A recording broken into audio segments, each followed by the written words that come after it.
Senhoras e senhores, participantes do 4º Simpósio Internacional do Direito Atual, saúdo a todos, meu nome é César Augusto Luiz Leonardo, eu sou mestre e doutor em processo civil pela USP, sou professor dos cursos de graduação e do mestrado em Direito do Univem, na cidade de Marília. Venho apresentar algumas reflexões críticas acerca da teoria geral do processo. Primeiro, a teoria geral do processo, ela pressupõe uma visão unitária do fenômeno processual. Admite, portanto, a existência de um tronco comum, do qual derivam outros ramos que estudam o processo civil, o processo penal e o processo do trabalho, cada qual com suas peculiaridades.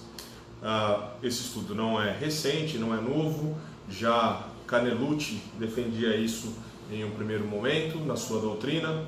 Ele foi também, outros autores processualistas brasileiros também seguiram essa mesma linha, como João Mendes Júnior, Frederico Marques, mas a consagração em solo brasileiro da teoria geral do processo é um fruto, um mérito também dessa obra chamada Teoria Geral do Processo, que foi feita em coautoria pela Ada Pellegrini Grinover, Antônio Araújo Sintra e o Cândido Rangel Dinamarco, que em 2015 lançou sua 31ª edição.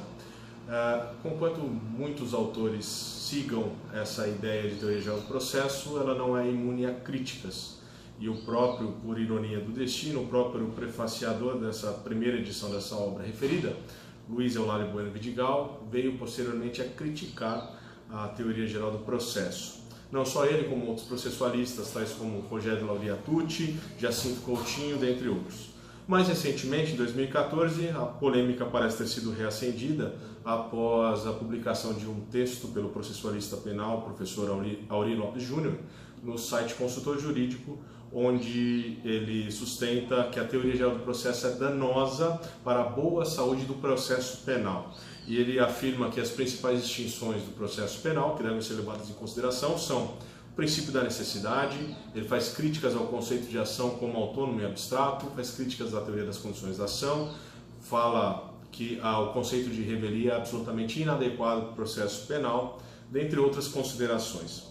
Afrânio Silva Jardim respondeu a essas provocações e fez alguns contrapontos às afirmações feitas pelo professor Aurí, e além de lembrar e ampliar o âmbito da aplicação do processo penal para além daquela ação chamada de condenatória, mas relembrando aqui da natureza do habeas corpus, revisão criminal, reabilitação, mandado de segurança, que também podem ser aplicados no processo penal. Para além dessas questões que foram objeto de controvérsia entre os dois autores, acredito que algumas considerações sejam necessárias. Primeiro, partimos do pressuposto que a jurisdição é una e qualquer que seja a natureza dos interesses em disputa, é certo que o processo é o instrumento da sua aplicação, da aplicação do poder que decorre da soberania do Estado, de dizer o direito, juris dixere. E a quadrilogia estrutural do processo, para alguns trilogia, incorporando a ação e a defesa como faces de um mesmo ponto, mas essa quadrilogia, sendo composta por ação, defesa, jurisdição e processo, ela é uma constante em qualquer ramo do processo que a gente for estudar.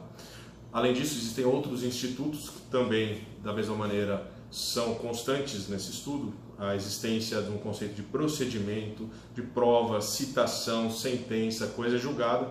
Embora existam peculiaridades no tratamento legislativo de cada um desses institutos, é certo que eles estão em todos os ramos do processo. Para além dessas questões institucionais ou de instituições ou institutos, nós temos também os princípios constitucionais que são aplicáveis indiferentemente, indistintamente a diversos ramos do processo. Existe então um processo constitucional desenhado, um modelo constitucional desenhado de processo que também os une. Além dessas questões colocadas como ponto de partida, nós passamos então a analisar as principais críticas. A primeira delas dizendo da inexistência de lide no processo penal. A maior parte da doutrina que aponta essa diferença parte do pressuposto caneluciano de que o processo civil ele visa solucionar uma lide, conhecida como um conflito de interesses qualificado por uma pretensão resistida. Buzaid, muito influenciado, Alfredo Buzaid, muito influenciado pela doutrina carnelutiana, apresentou esse conceito de lide como central no CPC de 73, que teve vigência por mais de 4 décadas em solo brasileiro.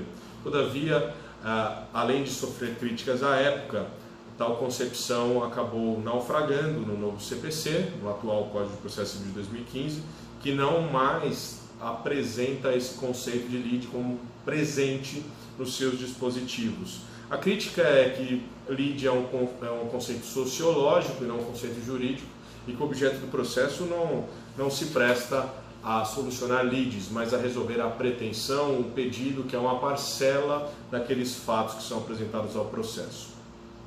Isso, portanto, a lide como um polo metodológico já é um conceito superado no âmbito do processo civil e, portanto, não é um ponto distintivo relevante.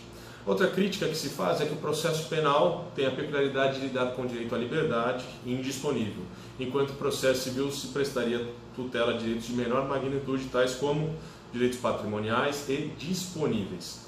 Entretanto, como é bem sabido, o processo civil não se limita a tais direitos patrimoniais e disponíveis, porque ele também lida com direitos fundamentais, direitos da personalidade, inclusive o próprio direito à liberdade, direito à vida, à saúde, à dignidade, dentre outros, inclusive também na tutela de direitos transindividuais.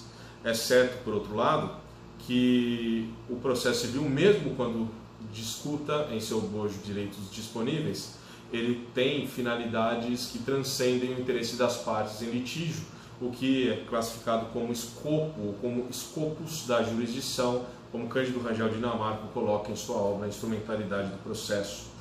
Ainda, no outro lado da balança, temos que o processo penal nem sempre coloca em risco a liberdade. Vejamos a disponibilidade da ação penal privada, da ação penal pública condicionada à representação, a possibilidade de transação penal, de composição civil dos danos como causa extintiva da punibilidade, dentre outros institutos, a pena de multa e até mesmo a possibilidade de uma pena convencionada por meio da delação premiada e por meio do controverso plea bargain, que foi incorporado ou admitido, ao menos pela resolução 181 do CNMP, além de constar também no pacote, no projeto de lei proposto pelo ministro da Justiça Sérgio Moro, controverso projeto realizado. A dicotomia entre verdade formal e verdade real também parece obsoleta, também parece ultrapassada nessa altura, na medida em que predomina a doutrina ceticista a respeito da verdade, para além de questões filosóficas mais profundas. É certo que o processo não teria o condão de descoberta da verdade real, mas o que nós temos tanto no processo civil como no processo penal são estándares probatórios que buscam um maior grau de probabilidade, de aparência de verdade, de verossimilhança acerca dos fatos. Então não há uma diferença ontológica e substancial nesse ponto também.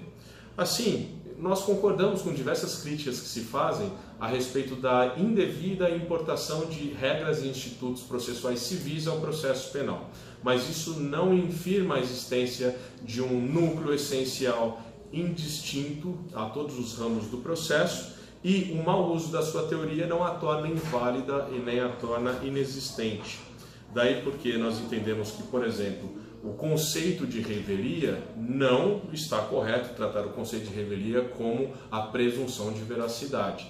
Na verdade, isso nos parece, embora alguns tratem como um efeito da revelia, defendi em minha tese que, na verdade, isso é um efeito que decorre da não impugnação dos fatos, em alguns casos, ressalvadas as hipóteses previstas em lei, dentre os quais está a existência de um direito indisponível.